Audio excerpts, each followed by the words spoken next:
Alors bonjour à tous, j'espère que vous allez bien.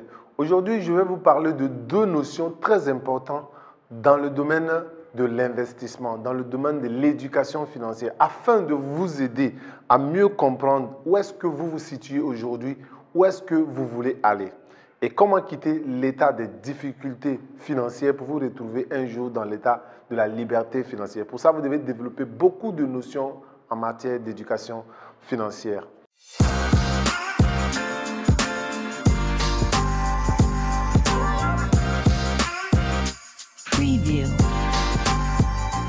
Bonjour à tous, je suis Moussa Hubert Ouleghem, coach formateur en entrepreneuriat, en management des projets et en développement personnel. Je suis l'auteur des deux livres à succès, les 365 versets du développement personnel et également les 5 piliers de l'éducation financière.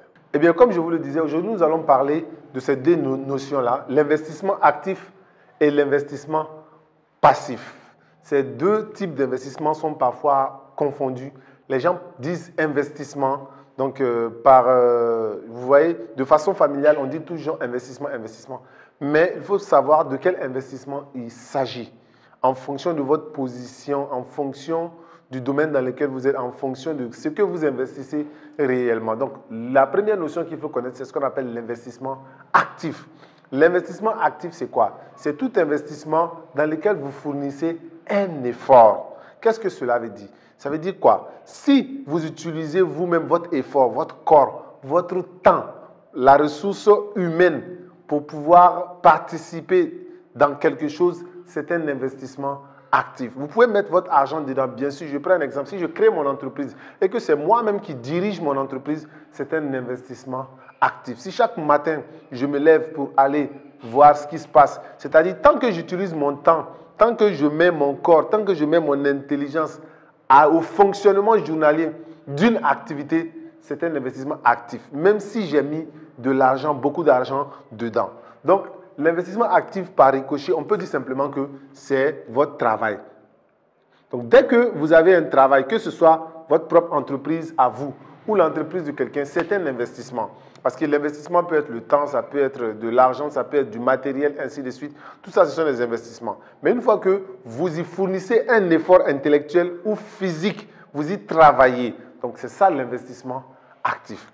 Aujourd'hui, nous avons tous, je dirais, par un investissement. Nous faisons tous de l'investissement actif parce que nous avons tous un travail, un métier. Aujourd'hui, moi, je travaille dans ma propre entreprise. Donc, c'est un investissement actif. J'y ai mis mon temps, de l'énergie, de l'argent, mais j'y travaille. Et maintenant, cet investissement-là, qui est ce travail-là, va me permettre de pouvoir gagner quoi? J'espère de l'argent. Cet investissement-là, normalement, a pour but de me permettre de gagner de l'argent. Donc, quand vous investissez dans votre propre entreprise, quand vous travaillez, vous êtes salarié, c'est toujours de l'investissement actif.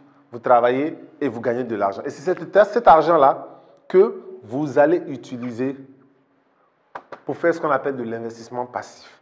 L'investissement passif, c'est l'investissement dans lequel vous fournissez moins d'efforts pour pouvoir générer de l'argent.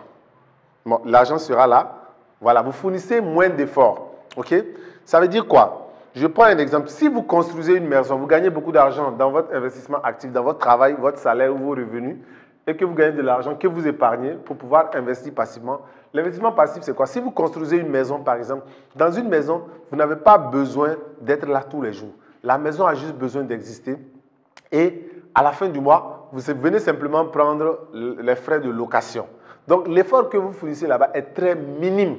Donc, à chaque fois que vous ne fournissez pas beaucoup d'efforts, on peut appeler ça de l'investissement passif. Si, par exemple, je fais une musique, quand vous prenez, par exemple, les artistes qui font un son et qui le mettent sur YouTube, c'est le son qui se vend seul. Les gens, ils viennent, ils achètent. C'est de l'investissement passif. Mais attention, avant que l'investissement soit passif, il faut d'abord travailler dessus de façon active pendant un temps. Ça veut dire quoi? Le temps que vous prenez pour construire l'investissement, si c'est une maison, il y a un temps pour pouvoir le construire. Ce temps-là, vous êtes obligé de mettre votre temps dedans. Vous êtes obligé de vous investir, de travailler dedans pour qu'il devienne un jour un investissement passif. Donc, il y a un moment dans l'investissement passif où vous êtes obligé de vous-même fournir un effort afin de le mettre en place. Mais une fois qu'il est en place, il doit pouvoir tourner seul.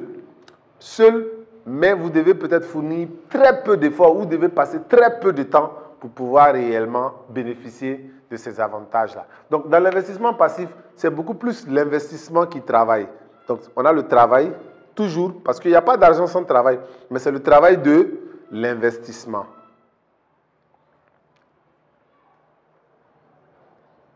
Voilà, c'est le travail de l'investissement.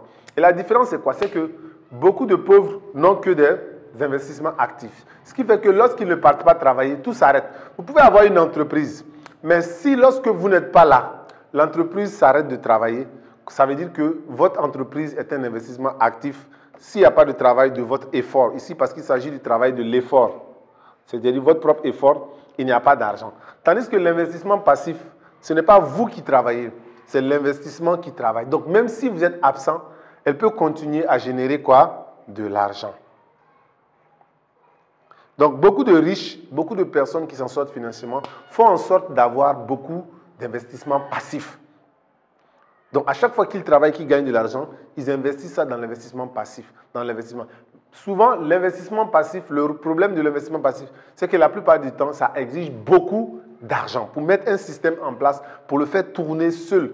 Ça peut être une entreprise, ça peut être dans l'immobilier, ça peut être des actions, ça peut être dans le domaine des bourses, ça peut être dans le domaine de la vente en ligne, un système automatisé. Donc, votre investissement passif peut être tout et tout type de domaine peut être dedans. Mais souvent, ça demande beaucoup d'efforts, beaucoup d'énergie et beaucoup d'argent, souvent pour sa mise en place. Mais une fois qu'il est mis en place, il va travailler. Vous allez faire en sorte qu'il travaille, qu'il tourne seul. Et le fait de tourner va vous rapporter de l'argent. Donc, votre rôle sera peut-être parfois dans le mois ou dans la semaine de jeter peut-être un seul coup d'œil, de contrôler de temps à autre, ou chaque 3 mois, de faire un conseil d'administration pour voir est-ce que l'entreprise va bien. Mais vous avez construit une entreprise peut-être qui n'a pas besoin de vous pour fonctionner. Donc, il peut arriver aussi que votre investissement soit actif. Ça veut dire quoi? Ça veut dire que vous avez créé une entreprise et l'entreprise tourne, mais petit à petit, vous allez commencer à automatiser l'entreprise jusqu'à ce que l'entreprise n'ait plus besoin de vous pour fonctionner. Donc, en ce moment, vous allez passer d'un investissement actif vers un investissement passif. C'est-à-dire votre entreprise qui était votre travail avant va maintenant devenir quelque chose, une entreprise qui va tourner seule, qui n'a plus besoin de vous, qui a un gérant, qui a un manager, qui a tout ce qu'il faut pour pouvoir générer de l'argent sans forcément votre travail. Donc, c'est ça qui doit être l'objectif de tout entrepreneur. L'objectif de tout entrepreneur, c'est de pouvoir mettre en place un investissement passif, une entreprise qui va fonctionner seule. Mais généralement, on est obligé de commencer par créer une entreprise qui a besoin que nous-mêmes nous fournissions beaucoup d'efforts, du temps. Ça peut prendre des années, 5 ans, 10 ans, avant de pouvoir passer de là à là. Mais vous devez être patient. Vous devez être patient. Malheureusement, les gens ne sont pas patients. Ils veulent pouvoir, en 1 année, en 2 ans, pouvoir réaliser des gros chiffres d'affaires, pouvoir automatiser. Non, ça prend énormément, parfois, du temps. Vous devez vous y mettre vous-même pour comprendre le système, le mécanisme, mettre en place des procédures, des outils de gestion et tout ce qui va avec. Donc, nous nous accompagnons pour pouvoir vous aider à pouvoir mettre ce système-là en place. J'accompagne pas mal d'entrepreneurs et d'entreprises également pour automatiser leurs actions dans leur entreprise, faire en sorte que l'entreprise puisse fonctionner, qu'il soit là ou qu'il ne soit pas là, les permettre également d'augmenter les chiffres d'affaires, permettre de mettre des procédures, des outils de gestion pour les permettre de se développer. Donc, n'hésitez pas à nous contacter si vous avez besoin de nos services pour nous permettre de mieux gérer votre entreprise. Et en ce qui concerne les finances, votre livre, les 5 piliers plutôt de l'éducation financière sont toujours disponibles. Je vous laisse les numéros de téléphone et les liens pour pouvoir les commander, peu importe le pays où vous êtes. Nous allons faire en sorte de vous faire livrer dans ce pays. Nous avons des représentants. Donc, les 5 piliers pour vous libérer de vos problèmes financiers. Et vous avez également les 365 versets du développement personnel. Ce livre-là même qui vous pousse à agir, qui vous motive, qui vous permet de définir vos objectifs, avoir moins peur et prendre plus de risques afin de pouvoir atteindre un jour votre liberté financière. Donc, voilà ce que je voulais partager avec vous aujourd'hui. J'espère que voilà, ce schéma-là va vous aider sincèrement à comprendre où est-ce que vous vous situez et comment est-ce que vous pouvez travailler pour y arriver. Donc, comme je vous l'ai dit, l'objectif, c'est d'avoir plus d'investissements passifs. Et lorsque l'ensemble de vos investissements passifs vont vous permettre d'avoir plus d'argent que ce que génère votre investissement actif, vous allez pouvoir vous catégoriser dans la catégorie des personnes riches. Merci beaucoup à vous d'avoir suivi cette vidéo et surtout, maximum de partage pour nous encourager et nous permettre de faire d'autres vidéos comme celle-ci. Donc, n'oubliez pas de passer à l'action.